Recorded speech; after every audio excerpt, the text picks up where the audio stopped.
Well, all right, back now to Richard C. Hoagland outside of Albuquerque up in the mountains where he is a recluse. Richard?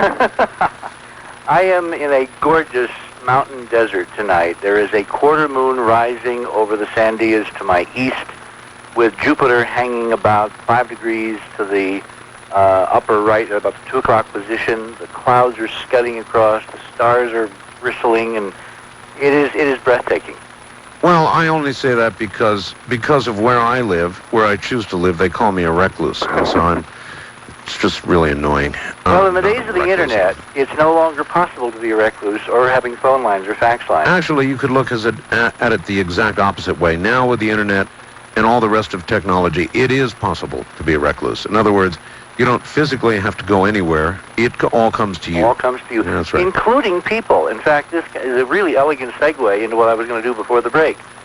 Yesterday, I had an old friend of mine who was an optical and acoustic engineer drop by, who's been part of our project for several years. He just appeared suddenly out of nowhere on his way back from the East Coast, driving back to Los Angeles. More people have stopped by this mountain since I've been here. That's right. I'm sure they have. It's amazing the number of people who come to visit. Listen, I want to pass along a quick message that comes to you from everybody in the Grassy Knoll. That's a chat room on AOL. Mm-hmm. It says, on behalf of everybody in the Grassy Knoll, Richard Hoagland is under a sentence of death, life, or whatever we can give him for every answer that goes any longer than 2 minutes. The Grassy Knoll chat room, okay. Yeah. Anyway, John stopped by, and we were discussing Mars. Right. This is why it's a segue. And he pointed out something very intriguing and very disturbing, which gets back to why the Japanese may not trust us. Remember during one of the early shows when we were talking about the April 5th photos, and we were matching the fingerprints on the raw data? That's right. Those long, narrow lines going all the way down the 26-mile strip. Sure. That are kind of like the, scratches on film of an old Betty Grable movie or something. Sure. Well, John pointed out, because he deals with this technology on a commercial basis. That's one of the companies that he runs. And he deals with state-of-the-art around the world with telecines and whatever. And he knows the people who make these line-scan CCD arrays, which is the heart of Dr. Malin's camera. And he pointed out to me something that, frankly, had not really occurred to me, which was we shouldn't be seeing any lines at all, because the defects in the original manufacture of these camera systems have now been so radically reduced that the difference between one pixel and the adjoining pixel Yes. is like 0.001% or something. In other words, you wouldn't even see it. Certainly you wouldn't see it in the raw data. And so he got very disturbed by seeing it in the raw data and even in the finished data on some of Malin's images from other parts of Mars on Malin's own website. And he went through a scenario with me that frankly made my hair stand on end, because it's one more level of what are they really doing to us? How are they really jerking us around? Because it is his contention that this is a second-level set of evidence that the images we've seen of Cydonia are not raw data, that they have been cooked. And what he said could be done, and he explained to me how this could be done, and I said, well, you've got to write a paper on this, and we'll put it on the web. He said that what they could do would be to basically take that camera and image a kind of a blank. And then, because of the way the scan works, it would register those CCD imperfections much more than the background. And then, like in Photoshop, you could layer that scan over the actual picture, which would have the effect of blurring and suppressing the real exquisite detail we'd like to see down on Mars. Right. And leave the impression of the CCD fingerprints, because that would be part of the process that you couldn't get rid of. And when he went through this to me, I looked at him and I asked myself, I asked him, John, there's got to be more than two people in the whole country of 260 million people that know this. To which he had a very short and very elegant answer. He says, yes, there are. And they're all working for NASA. The point is, you have a very limited technical club, Art, of people who are in the know on something so arcane. I keep using the term priesthood, and it's more than a metaphor.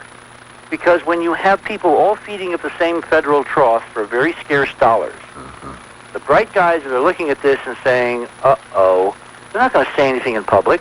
They're not going to come forward and corroborate what we're talking about right now, because if they do, their contracts go out the window tomorrow. Has NASA yet made any definitive statements with regard to the Cydonia strips? No. No. But what we're getting from our sources is that inside there is the most interesting war going on, intellectual war. Inside NASA? Inside NASA, among the honest crowd. Remember, I have always clearly divided NASA into two segments. The tiny handful of suppressors, the folks that simply don't want us to know. And then the majority of the agency, of the 20,000 people who go to work, who believe in the God, American pie, and the flag, and basically believe what I used to do, which is NASA thinks is sliced bread, that it was an incredible asset to the human condition. And they still believe that. And those folks always thought, because they had been manipulated by the suppressors over the years, over 20 years, as documented by McDaniel in his former incarnation, to believe that Cydonia was nonsense, that we're crazy, that Cydonia is just a pile of rocks, et cetera, et cetera. It's those people looking at even this altered data from Cydonia on the 3 passes in April, who, according to our sources now, are really at loggerheads, because they can see things on these images that are not geological, not natural, not explicable by any processes they understand, and they are absolutely terrified, because it means that A, they're going to have to confront the artificial hypothesis square in the face, unintended, and B, there's a huge political problem, because if they were to do this in public before November 8th, then Bill Clinton might wind up losing the chance of regaining Democratic control of the House and Senate. The Republicans, all right, to go to the other side of the fence, they don't want this to come out before November 8th, because they might stand the chance of losing control of the House and Senate. So everybody is kind of in frozen mode. Yeah. And there's going to be nothing happen until after the election. Well, here again, Richard, this honestly is the only reason I can imagine the Japanese are expending incredible amounts of money to send a mission to Mars, and it's because they don't believe what's come from us or what's come from the Russians. What other possible reason could there be? I think, if you want me to say the obvious, I think you're absolutely right. And I think that it is so important that, given the possibility that an earthquake in Japan, in the Ring of Fire, might damage the launch site, they have gone to the extraordinary lengths of putting this spacecraft in Earth parking orbit, where it has a reasonable probability of lasting, because things in space do tend to last a long time, till they can send it to Mars. Yeah, but this indicates a certain desperation to get there. No. It indicates a certain urgency. In other words, all right, urgency. we have always said, those of us that have been on this trail now for 15 years. In fact, I said it on the back of the Monuments of Mars, the work that I wrote to describe this investigation from the beginning. I said, either these images are a complete waste of time, or this is the most important discovery in the history of mankind. There's nothing in between. Yep. And obviously now you know where I think we should vote. Well, it looks like the Japanese are agreeing with us. About time somebody agreed with the nature of what we've been discussing. And Graham Hancock has come on board with his new book, The Mars Mystery. And others are slowly coming around. I mean, I saw great quotes in Graham's book from Mark Carlotto, where for years he'd been sitting on the fence. And then he, took a new look at all this data, including some of the early work that we did, through a methodology called Bayesian statistics. And, he used to be kind of a fence sitter. He'd say, well, it's 50-50. Now he's saying it's like 90-10. Dr. Van Flandern, Tom Van Flandern, who is no slouch when it comes to thinking, he's giving odds now. When he came to the University of New Mexico to do our seminar here a couple of weeks ago, he was giving odds, you better hold on to your seat on this one, of 10 to the 31 to 1 in favor of intelligence. Brother.